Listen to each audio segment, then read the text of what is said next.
আসসালামু আলাইকুম সবাইকে। রান্না করছি মাছের ঝোল।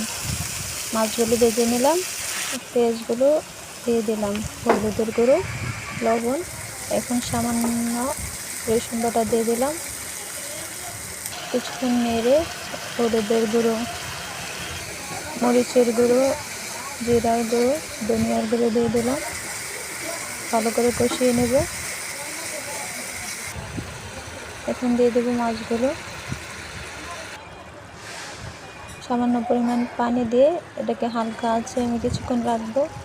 পানির পরিমাণ একটু বাড়িয়ে দিয়ে এটাকে কষিয়ে রান্নাটা পরিবেশন করব। সবাই ভালো থাকবেন, সুস্থ থাকবেন, সবাই নিজেদের যত্ন নেবেন। আজ এটুকুই। আল্লাহ হাফেজ।